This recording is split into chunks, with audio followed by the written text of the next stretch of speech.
اللهم لبيك لبيك لا شريك لك لبيك إن الحمد والنعمة لك والملك لا شريك لك.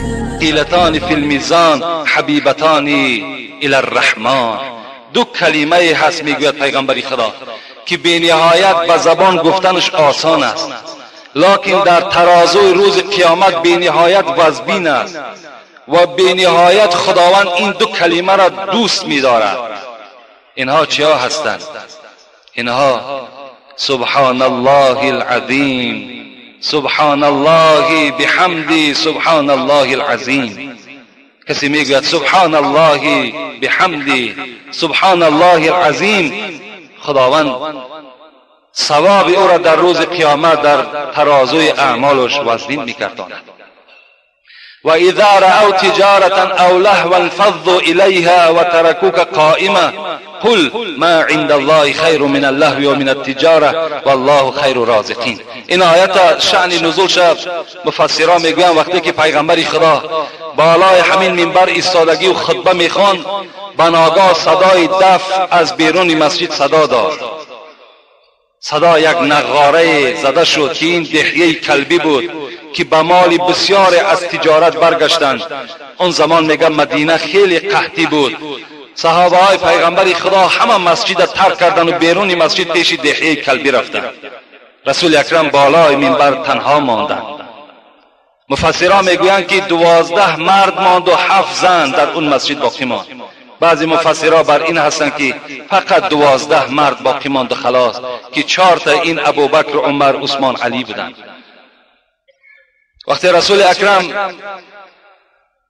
این صحابه از پیش دهیه کلبی که برگشتن آمدند، رسول الله گفت اگر این 12 نفر در مسجد باقی نمیماند، اینها هم از پی شما بیرونی مسجد میگشتند، هر آینه لسال الوادی نارن، این مدینه را عذاب خدا فرا میگرفت. شما برای مال و ملک شده مسجد را ترک کردین، پیغمبری خدا را در خطبه خواندن در بالای منبر تنها گذاشتین و همه بیرونی مسجد شدین. اگر امروز هم مسجدهای ما و شما خالی از نمازخوان ماند، باور کنین غضب خدا بالای ما و شما فرو میریزد. و الحمدلله که امروز مسجدهای ما و شما فراوان از نمازخوان است، فراوان از عالم هاست، فراوان از ذکرگوی هاست. انشاءالله در این دیار ما و شما، در شهر ما و شما، از برکات نماز جمعه، از برکات امر معروف و نهی از منکر، خداوند نعمت خودش را زیاده می‌گرداند. ان ابن مسعود رضی الله تعالی عنه قال من شرار الناس من تدرکهم الساعه وهم احیاء. پیغمبر خدا فرمودند بدترین انسان کی هست؟ بدترین انسان کی هست؟ بدترین انسان، گفت پیغمبر خدا، همان کسانی هستند که وقتی که قیامت می آید، واقعه های قیامت می آید و اونها زنده هستند و با چشم سر این واقعه های مدهش را حس میکنن و میبینن. اینها را پیغمبر خدا گفت بدترین انسان در روی زمین هستند. شیبتنی هود و اخواتها. رسول اکرم در حدیث ها میگوید این سوره هود و خواهرهای سوره هود که الواقعه و الحاقه و دیگر سوره هایی که وصف قیامت بیان میکنند، این سوره ها ریش و موی مرا سفید کردند. بسم الله الرحمن الرحیم. افغان شیخ و شاب ز وهم قیامت است. افغان شیخ و شاب ز وهم قیامت است.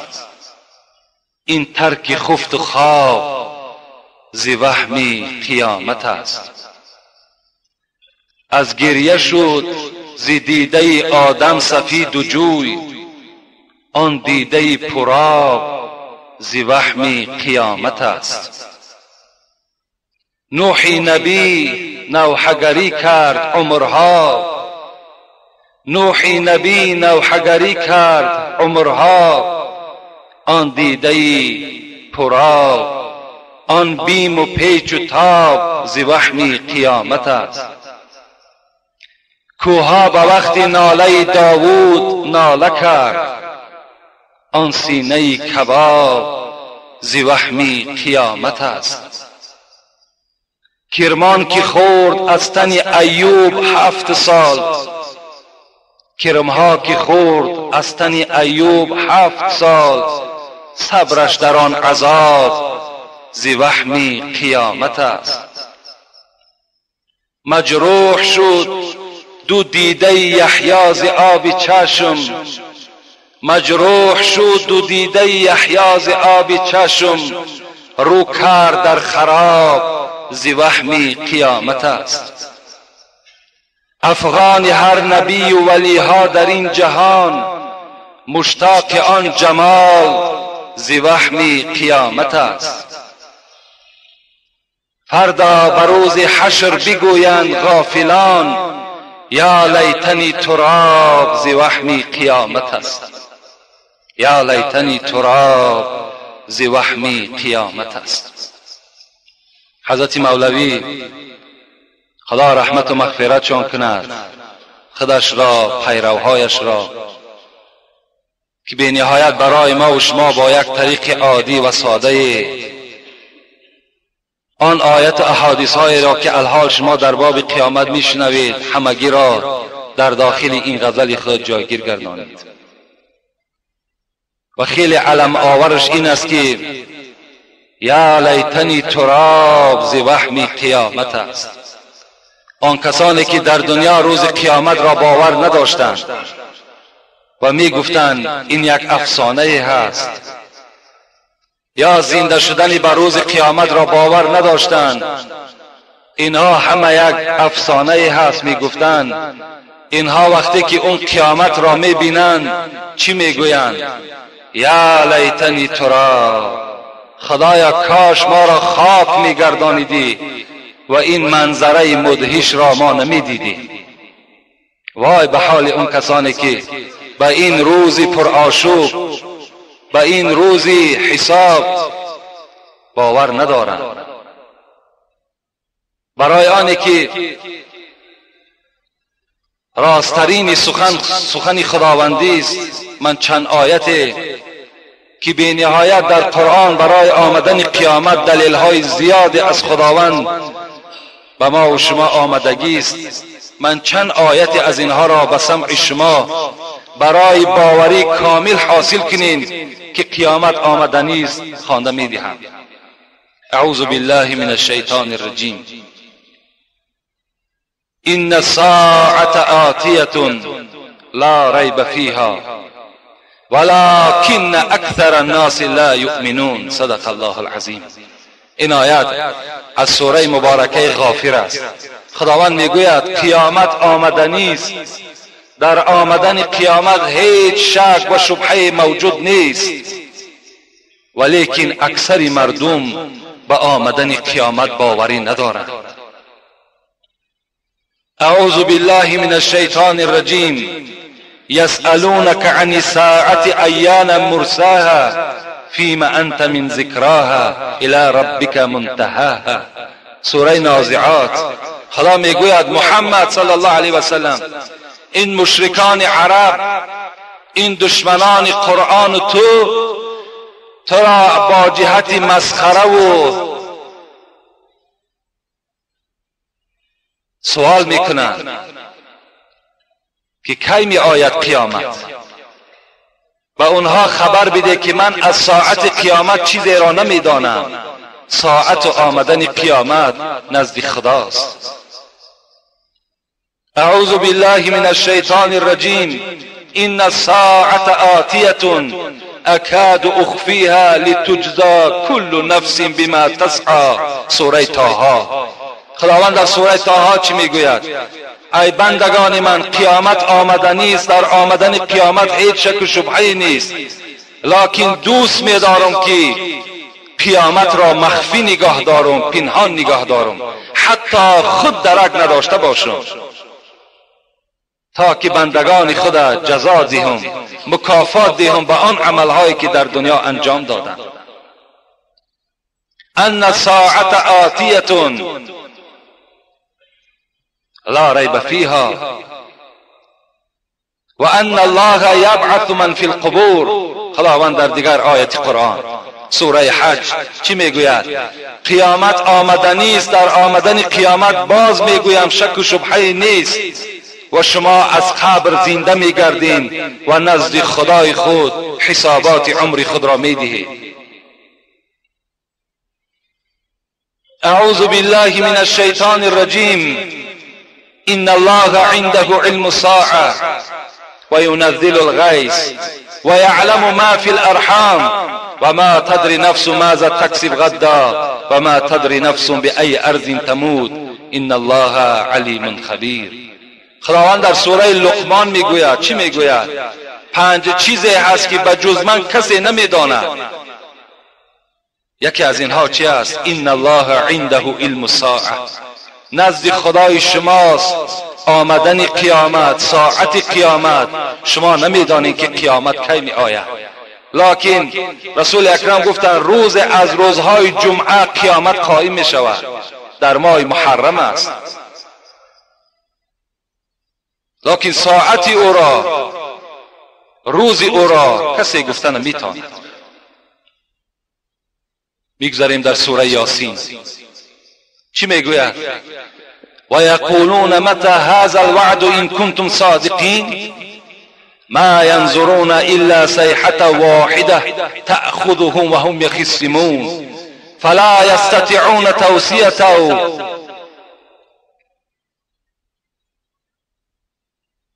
خداوند چی میگوید در این سوره مبارکه؟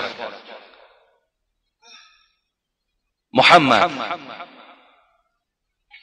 و ای مؤمن ها از شما پرسان میکنند متى هذا الوعد، این وعده ای که خدا داده ایستاده است که قیامت می آید، کی می آید؟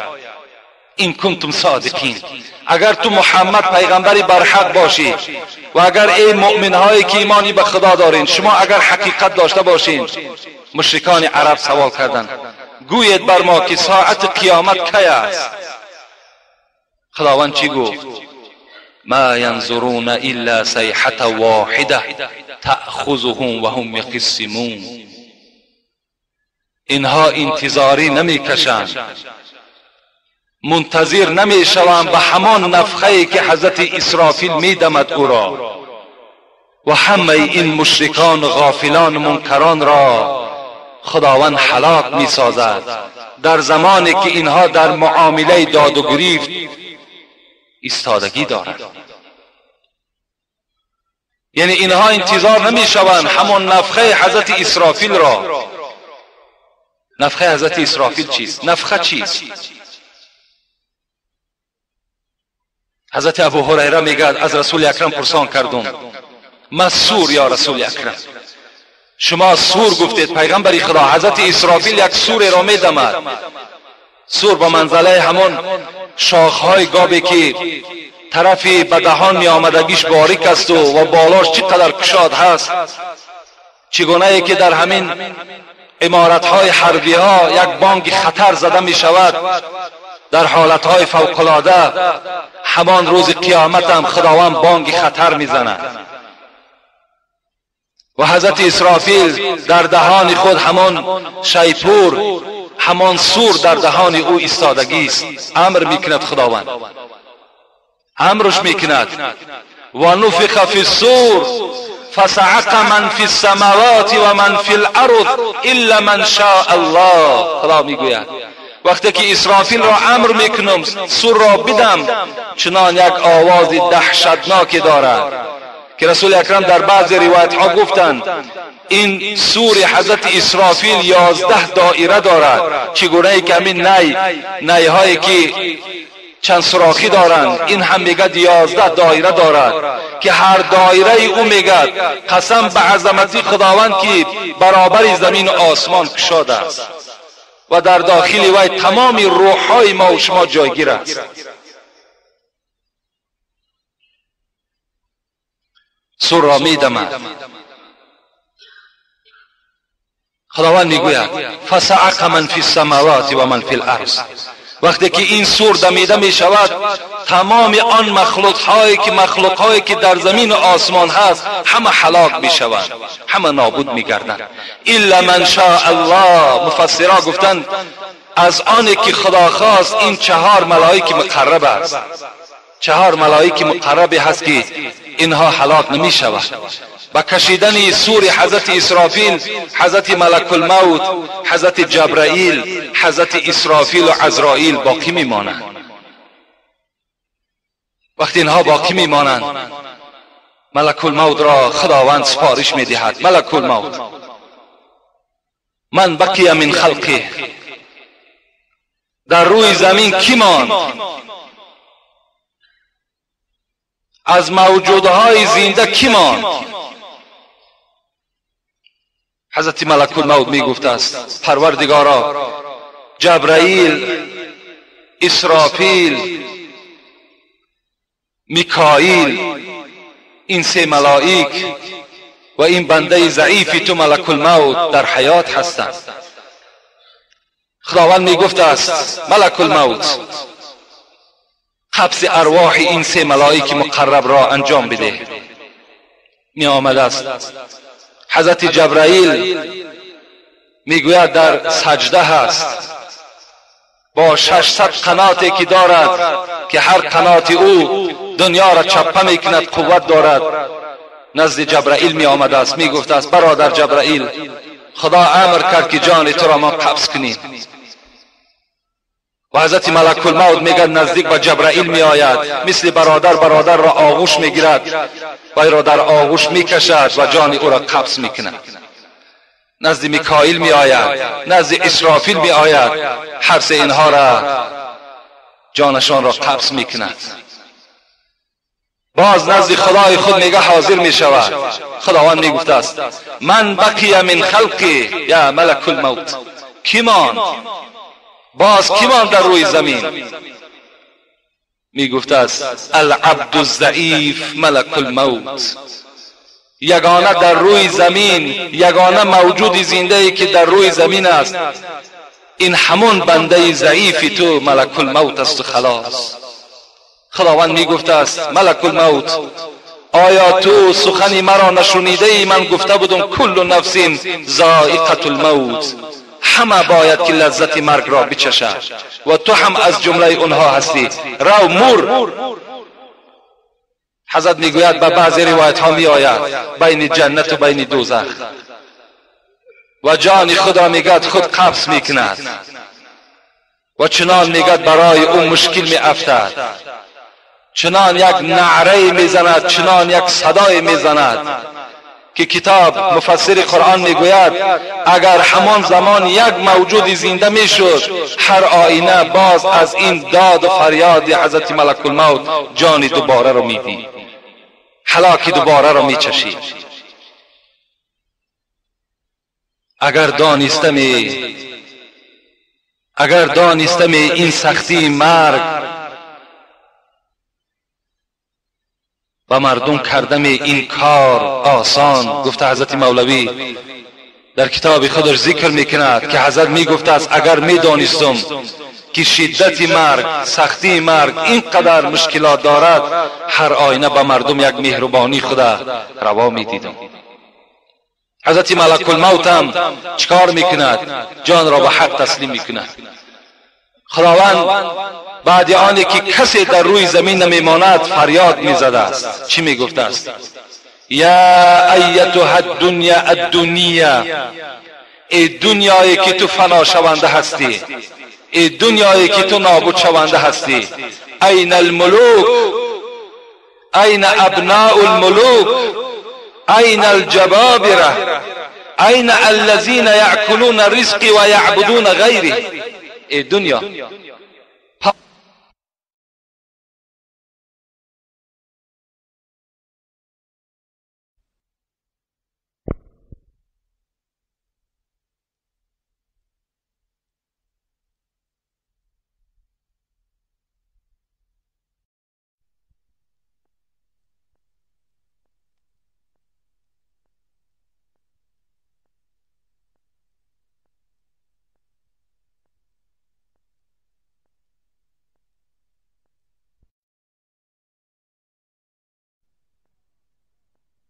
ها کجاست؟ کجاست آن پادشاهایی که پادشاهی میکردند؟ کجاست فرزندهای پادشاهها؟ کجاست آن کسانی که کبر می‌ورزیدند، پول داشتند، مال داشتند، خدای خود عبادت نمی‌کردند؟ کجاست اونها؟ کجاست آن بندگانی که رزق مرا می‌خوردند، نعمت مرا می‌خوردند، لکن در دین دیگر بودند، خدای دیگر را عبادت می‌کردند؟ کجاست؟ فلم یوجد احد ان یوجبه. گفته می شود که کسی نیست که جواب خداوند را جواب بگرداند. هیچ کس نیست بجز او ذات. همه هلاک شدند. ولا تدعو مع الله الها آخر لا اله الا هو كل شيء هالك الا وجهه له الحكم و الیه ترجعون. خدا میگوید بجز من ذاتی توانا دیگر ذات نیست، بجز خدا بودن من دیگر خدای نیست. من یکه و یگانه هستم، ذات و مثل و مانند ندارم. کل شیء هالک، همه چیزی دنیا هلاک شونده است، الا وجهی، مگر ذاتی خداوندی باقی میماند. کسی یافت نمیشود که جواب بگوید. خداوند با نفس خود میگفته است لله الواحد القهار.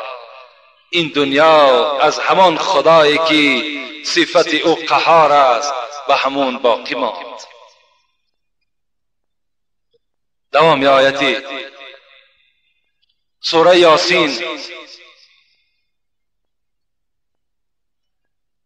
فاذا نفخ فی الصور ونفخ في الصور فإذا هم من الأجداث إلى ربهم ينسلون قالوا يا ويلنا من بعثنا من مرقدنا هذا ما وعد الرحمن وصدق المرسلون. صدق الله العظیم.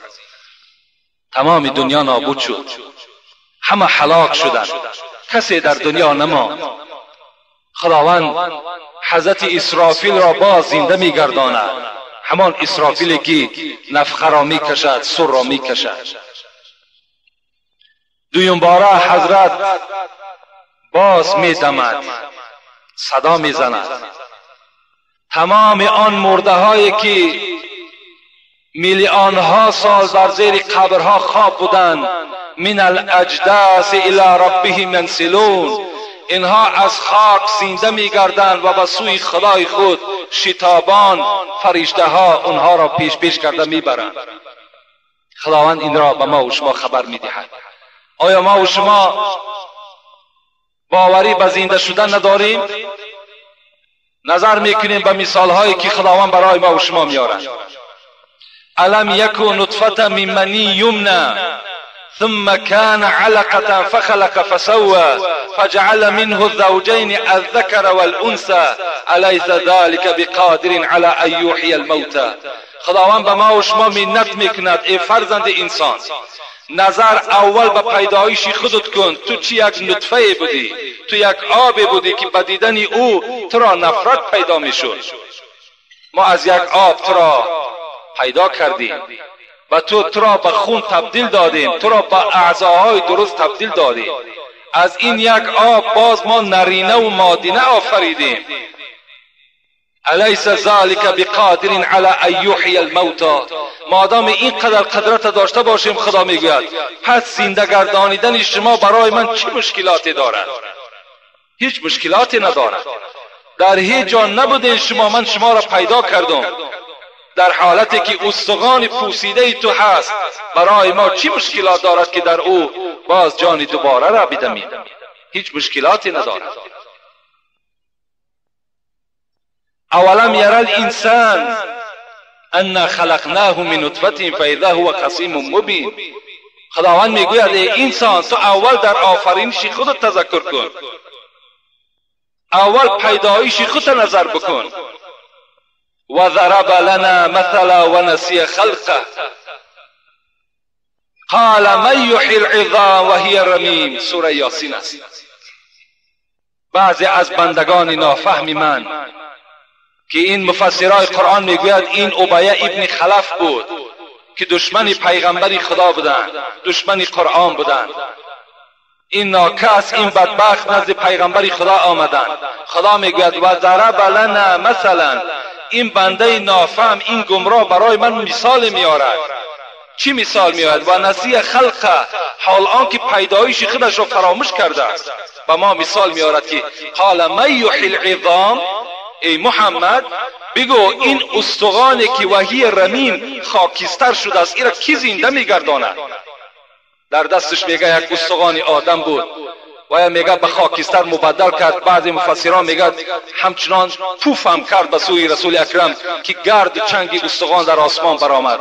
گفت محمد ایرا کی زنده میکند؟ آیتی آمد قل یحییها الذی انشأها اول مره و هو بكل شیء علیم. بگو ای محمد و این ابیه ابن خلف خبر بده که آن ذاتی که این استخوان نبود این استخوان را پیدا کرد، همان ذات باز در همین استخوان جان دوباره را داخل میگرداند. بگو به این الذی جعل لكم من الشجر الاخضر نارا فاذا انتم منه توقدون. در دوام همین آیت خدا چی میگوید؟ ای بندگان من، شما نظر کنید که من از دو درخت سبز که را عفار میگن یکیشه،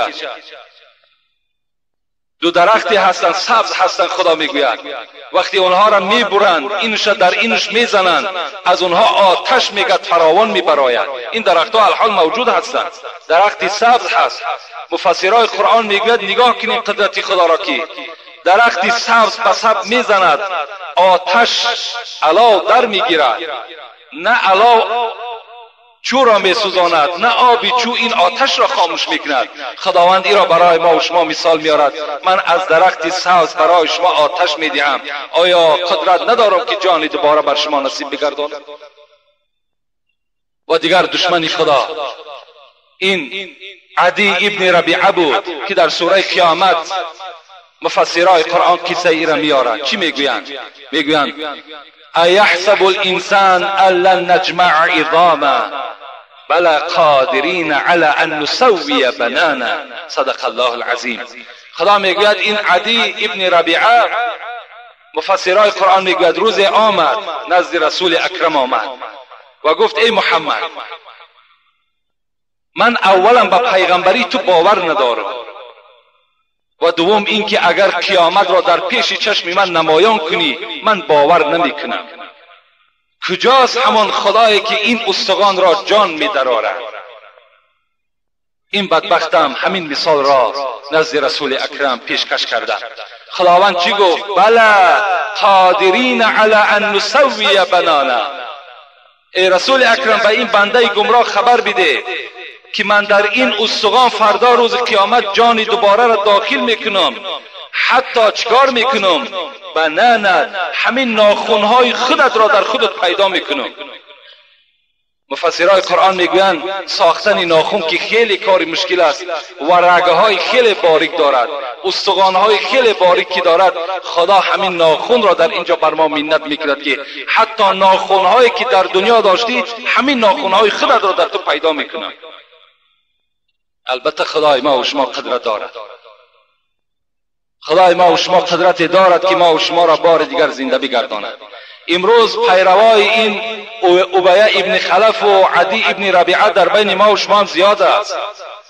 بسیار از انسان هایی که به روز قیامت و زنده شدن روز قیامت باور ندارند، لکن اینها از همون طایفه انسان هایی هستند که روز قیامت اینها میگویند خدایا کاش خاک میشدیم، کاش یک نوده درخت میشدیم انسان نمیشدیم، کاش که در دنیا ما به این قولهای خداوندی باور میکردیم که امروز اینقدر از رحمت خدا دور نمیگشتیم. او کالذی مر علی قریة وهي خاویة علی عروشها. خداوند قصه دیگری برای زنده شدن روز قیامت به ما و شما خبر میدهد. این قصه حضرت عزیر است که در سوره بقره در آیت 255 این قصه میگذرد. میگوید خداوند حضرت عزیر میگوید روز با یکی از دیهه ها گذر میکرد، با یک قشلاق میگذشت، بالای خر سوار بود. و هی خاویه علی عروشها، این دیهه میگد از دست بخت النصر که کافر همون زمان بود در بیت المقدس، این دیهه خراب شده بود. این بخت النصر هجوم به همین بیت المقدس کرده بود است زمانهایی که حضرت عزیر پیغمبر بودند و همون دیهه را چنان خراب کرد که وهی خاویه علی عروشها. خدا میگوید اول سقف خانه در زمین زدگی بود و دیوالها از بالای سقف خانه بودند و در زیرش انسانها هلاک شده بودند. این بخت النصر همچنان یک هجومی رذیلانه به این موحدای خدا کرده بود. چگونه که امروز دشمن آشکارای اسلام پادشاه امریکا بالای مردم عراق دارد که فرد به او رحم نه به کودک دارد، نه به زن دارد، نه به هیچ کس ندارد، این چنین معامله را انجام میدهد. این بخت النصر هم پیرو این بدبخت دیگرش همین معامله را در بیت المقدس کرده بود. حضرت عزیر وقتی میگد گذر کرد از این قشلاق، قال ان یوحی هذه الله بعد موتها، این حضرت میگه شک نه آورد، شبهه نه آورد، بلکه بعید شمارید، دور شمارید که خدایا این دیه را کی تو آباد میکنی و این مرده ها را چگونه تو زنده میگردانی، در حالتی که سقف خانه در بالا، دیوالهای خانه در بالای اینها چپه شده است. وقتی این گمان را میگه حضرت عزیر به خاطر خود که گذرانید، از خر خود میگه پایان شد و خر خود را میگه در یک جا طویله کرد و در پیش خودش خوراک داشت. این آب انگور بود میگه و انجیر بود، گذاشت. کمی از این طعام ها میگه خورد و میگه به تکیه همون دیوال میگه خواب کرد. فاماته الله 100 عام، قصه قرآنی است. در این باید ما ذره شبهه نداشته باشیم. و مجرد که حضرت عزیر میگه خواب کرد، خداوند در همون خواب میگه جانش گرفت و 100 سال در اینجا خواب کرد. و تکیه همین دیوال میگه خداوند میگه این عزیر 100 سال خوابید. ثم بعثه، آن گمانی که در دل داشت برای گمانی خودش حاصل شود و بعض شک و شبهه که اگر در دل داشته باشد دور بگردد. بعد 100 سال خداوند میگد من عزیر را زنده گردانیدم. قال کم لبسته، وحی روان کرد خداوند عزیر چند سال شد تو خواب هستی، چند روز شد؟ قال لبست یوما او بعض یوم، مادامی که میگد عزیر در اولی روز که خواب کرده بود و بعد 100 سال که خدا زندش گردانید و قریب فرو رفتن آفتاب که بود، تصور کرد که همان روز از گفت خدایا گمان میکنم که یک روز خوابیدم یا نیم روز خوابیدگی هستم. قال لبست 100 عام، عزیر گفت تو 100 سال شد که در اینجا خواب هستی، 100 سال شد. فانظر الى طعامك و شرابك لم يتسنى، در سوره بقره قصه قرآنی است. ای عزیر اگر تو باور نمیکنی به طعامت و به شرابی که در پیش داشتی، نظر کن حتی طعام و شرابت ویران نشدن. لم يتسنى. وانظر الى الحمار لنجعلك آیة للناس، نظر بر خرت کن، اون خری که تو طویلش کرده بودی احوال او را ببین. وقتی که نظر به خر میکند، خر کیها پوسیدگی و استخوانهای او خاکستر شدگی هستند. خداوند میگوید این معامله را ای عزیر من برای او با تو انجام دادم تا که این یک مثال برای بندگان من شوند، تا که اونها باور کنند که خداوند این قوه را دارد، این قدرت را دارد. وانظر الی العظام. وقتی که حضرت عزیر را بیدار کرد، میگه در حالتی جوان بود، در حالت همون جوانیش خواب کرده بود. وقتی که خداوند او را کامل ساخت و زنده گردانیدش، امرش کرد. عزیر گفت وانظر الی العظام کیف ننشزها. نظر به همین خاکستر، نظر به همین استخوان خری که خاکستر گشته است، به همون نظر کن چگونه استخوان را ما در حرکت می‌دراریم. حضرت عزیر چشمهای خود کشاده و نگاه به همون استخوان‌ها میکرد.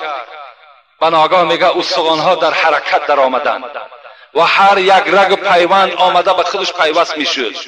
ثم نکسوها لحما. خدا میگوید وقتی که استخوان‌ها درست شد، میگه بالای این استخوان‌ها دا میگه ما گوشت چکار کردیم؟ گوشت را هم کشیدیم. فلما تبین له. وقتی که این خر مکمل شد، از جای خود خیست و هنگس کرد. وقتی این حضرت عزیر دید، میگه قال اعلم ان الله علی کل شیء قدیر. گفت پروردگارا من به قدرت تو باوری دارم، تو مرده را زنده میگردانی.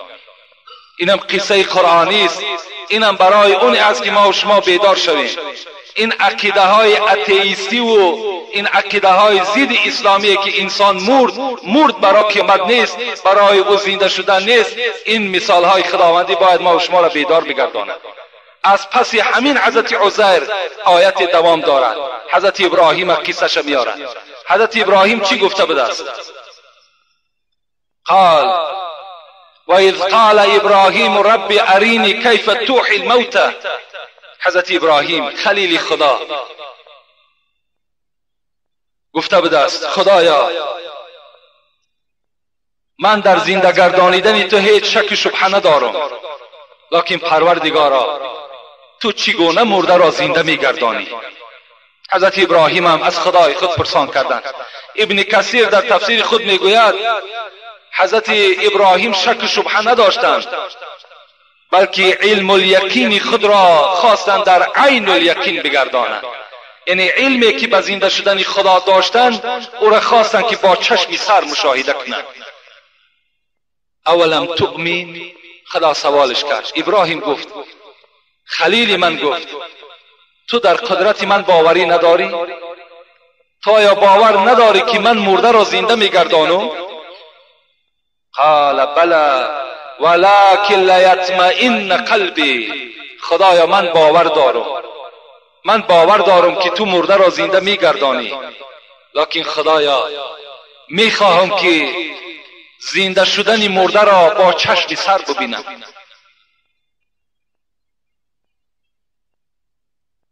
قال فخذ اربعة من الطیر. خداوند امرش کرد ابراهیم مادامی که تو بخواهی که زنده شدن و قدرت خدای خدا با چشم سر خود مشاهده کنی، فخذ اربعة من الطیر، 4 پرنده را بگیر.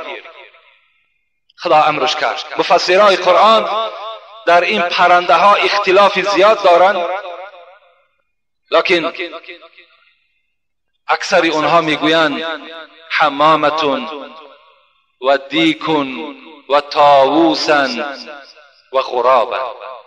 این 4 پرنده که حضرت ابراهیم گرفت اینها چی بودند؟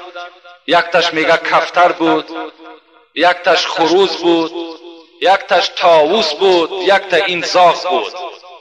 این 4 پرنده از هر جنس، شکل اینها دیگر، رفتار اینها دیگر، قد و پست اینها دیگر. خداوند امرش کرد این 4 پرنده رو بگیر. فسرهن الیک. ابراهیم اینها را ذبح کن، گردنهای اینها را ببر و گوشت و پوست و پا و رگ و پیوند اینها را با یکدیگر بشور، عررش کن. حضرت عررش کرد. فخذ. حضرت گفتند خداوند امر میکنه ابراش کردی اینها را در بالای همون تپه ها برده بگذار.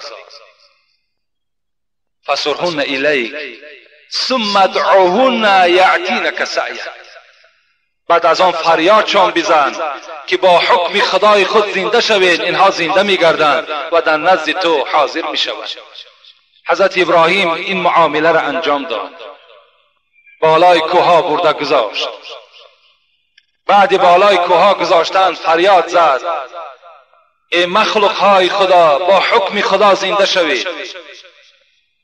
همه اینها میگد در آسمان میگد یک جایه شدند و رگ در رگ یکدیگر، پر یکدیگر در پر یکدیگر، هر کدام اینها میگد در جنس خودش در آمد و نزد حضرت ابراهیم حاضر شدند. و حضرت ابراهیم چی گفتند؟ ان الله علی کل شیء قدیر. خدای مهربان، ما به قدرت تو باوری داشتیم، باز باوری ما به زنده گردانیدن تو مکمل تر شد. این قصه های هستند که در قرآن برای ما و شما یادآوری می شود که انسان باید که در اینها هیچ شک و شبهه‌ای نداشته باشد. ما و شما البته به البته در روز قیامت زنده می شویم و این روز قیامت بالای همه ما و شما البته به البته آمدنی هست. خداوند حتی منت میکند. چی میگوید؟ میگوید نظر کنین شکم مادر را که من عکس صورتکش عمل میکنم. بعضی صورتکش ها این وقتی که میخواهند که صورتی خوب بکشن، برای اونها میگه 3 چیز شرط است. یکی جای گردشکل نباشد، یعنی جای هموار باشد برای آدمی صورتکش، و دوم اینکه جای باشد که نه جنبد. هر آینه اگر وای جنبد دست صورتکش که جنبید صورتی خوب نمی آید. و سیوم برای آدمی صورتکش جای خیلی روشن در کار، در تاریکی صورتکش صورت کشیدن نمی تواند. خداوند میگوید نگاه کنید که من عکس صورتکش رفتار میکنم. اولا نطفه که از مرد جدا می شود در رحم مادر می افتد، جای هست که دایره شکل هست، جای هموار نیست، دایره شکل هست. و جای هست که وای چی هست؟ جای هست که وای حرکت میکند، می جنبد. و جای هست که تاریک است، روشنی ندارد. در این گونه خانه من چکار میکنم؟ دهد نطفه را صورت چون پری که کرده است بر آب چونین صورتگری. شیخ سعدی میگوید از نطفه چنان فرشته های را می آفرد مثل ما و شما که از آب این چونین آدم خلق میکنه. والله انبتکم من الارض نباتا ثم یعیدکم فیها و یخرجکم اخراجا. خداوند میگوید انبته را در مفسرای قرآن میگویند که خداوند فقط در رستنی استفاده میکند. خداوند لفظ انبته را فقط در رستنی استفاده میکند. خداوند میگوید پیدایش شما مثل رستنی هست. نظر کنید، من یک مثال عادی برای شما میارم. دهقان زمین دارد، همون زمین را برای آنی که در او تخم پرتاید وی را کشت میکند، جفت میکند، برای تخم آماده میکند. انسان هم خداوند در قرآن میگه نساؤکم حرث لکم، زنهای شما کشتزار شما هستند. همین زنها وقتی که دختر به وایه رسید وی هم آماده جفت میشود، وی هم آماده کشت میگردد. دهقان وقتی که زمین کشت کرد در زیر او یک دانه میپرتاید برای حاصل بگیرد. انسان هم نطفه که در رحم مادر میپرتایش در رحم زن میپرتایش. این چی است؟ معنی همون را دارد که تخم را که چگونه دهقان در زیر زمین میپرتاید. بعد این وقتی که این تخم را در زمین که پرتافت دهقان وی را نگاه و بین میکند تا که وی از زمین سر زده بیرون شود. انسان هم وقتی که نطفه در رحم همون زن که افتید وی 40 روز بعد به خون مبدل میگردد، 40 روز بعد دیگر به اعضاها درست میشود.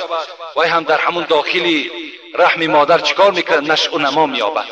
ثم شققنا الارض شقا. خداوند ببین میگوید وقتی که تخم در زیر زمین که پخت مکمل شد، ما زمین فرمان میتیم پاره شود تا که این رستنی بیرون شود.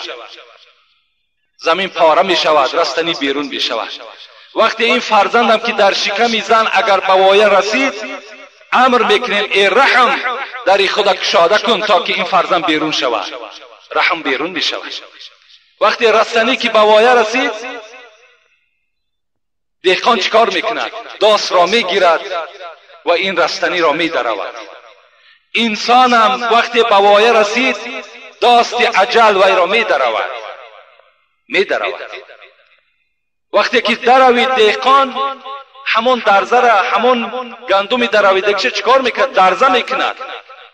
انسان وقتی که مردشوها که شستن، کفن که گرفتن، وی را مثل درزه میبندند. بعد این دهقان درزه را چیکار میکند؟ میگیرد به خیرمن میبرد برای کوفتن. ما و شما مرده را کجا میبریم؟ خیرمن، منزلگاه. به خیرمن میبریم تا که نزد خدای خودش حاضر شود، جواب آن اعمال هایی که در دنیا کرده است جواب اونها را در نزد خدا دهد. خب وقتی که همین دهقان زمین خودش را دروید، نظر کنید اگر دانه که در همون زمین در وقت درویدن افتیده بود، آیا همون دانه باز بار دیگر نمی براید؟ می براید. با فرآمدن باران باز همون دانه که در زمین دهقان افتیده بود، دهقان وی را از زمین نگرفت، همون چکار میکند؟ می سبزد، همون باز بالا می شود. انسان هم وقتی که در داخل قبر جا شد، پیغمبر خدا گفتند یأکله التراب، کل ابن آدم یأکله التراب الا عجب الذنب منه خلق یوم القیامه. خداوند میگوید وقتی فرزند آدم ما در خاک میگذاریم، یک استخوان دارد از بالای دنبش، از بالای همون دمغازه یک استخوانی هست که پیغمبر خدا که او را عجب الظن میگویند. این عجب الظن گفتند پیغمبر خدا وی نمیپوسد، وی ویران نمیشود. خداوند از این عجب الظن در روز قیامت باز ما و شما را چیکار میکند؟ می آفرد، پیدا میکند. اگرچه قدرت خدای ما و شما به همتاست، حتی همون عجب الظن، همون استخوان هم برای پیدا کردن خدا هیچ حاجت هم نیست. انما یأمره اذا اراد الله شیئا فیقول کن فیکون. این صفت خداوندی است. وقتی که خدا اگر بخواهد چیزی را که پیدا کند میگوید کن فیکون، بشو وی میشود. و البته این موضوعی هست که در این ما و شما شک شبهه نداشته باشیم. و امروز موضوع خود من هم جدا کردم بهر اینه که آمدن قیامت شک شبهه ندارد و زنده شدن ما و شما از روی این مثال ها و این آیت هایی که الحال خواندم، البته باید در ما و شما هیچ شک شبهه دیگر باقی نمانده باشد. و وقتی که ما و شما دوباره زنده میگردیم و نزد خدای خود حاضر میشویم، چی معامله ها خداوند با ما و شما میکند و اولین نفری که در روز قیامت کی هست زنده میگردد، انشاءالله خدا خواسته باشد جمعه آینده باز در این موضوع با شما صحبت میکنیم. و آخر دعوانا ان الحمد لله رب العالمین. پروردگارا ثواب و ثمره این امر معروف و نهی از منکر را در نامه اعمال این جمعیت ما کتابت بفرمایی و خدای مهربان اهل این جمعیت را مرادها و مطلبها و مقصودهای نیکی که در دل دارند با فضل و کرم خود خدایا برآورده خیر بگردانی. گذشتگانشون خدا رحمت و مغفرت، حاجت طلبها باشد خدایا حاجت هاشون برآورده بگردانی.